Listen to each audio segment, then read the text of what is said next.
नमस्कार शेतकरी मित्रांनो, आज सकाळी शेडवर आलो होतो. या पद्धतीने आळा एखादी अर्धी खाली पडते ती आपण वर टाकून घेतली.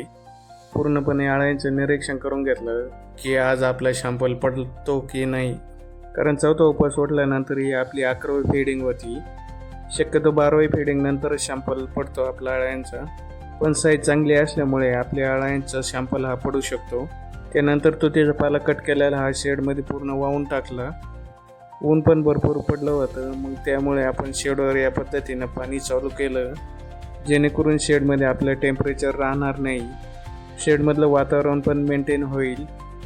त्यानंतर 10 वाजता आपल्या आळ्यांचं शॅम्पल थोडं दिसायला लागलं होतं. पूर्ण आळी ट्रान्सपरंट दिसत असेल तुम्हाला व्हिडिओमध्ये. तरी पण आपल्या आळ्या 80% आळ्या ह्या पाला खातील.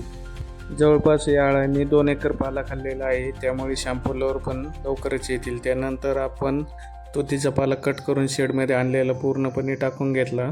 त्यानंतर 2 लिटरचा पंप आपण त्यामध्ये 1 संपूर्ण वापरले आहे.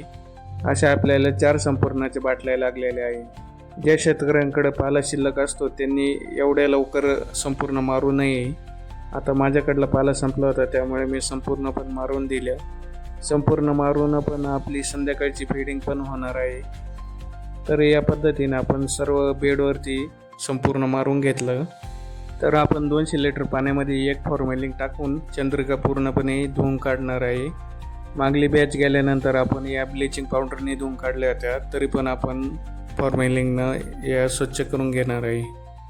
शक्यतो सकाळी आळ्यांची कंडिशन बघून आपण उद्या सकाळी किंवा दुपारी चंद्रिका टाकून घेणार आहे. व्हिडिओ आवडला असेल तर फॉलो करून घ्या.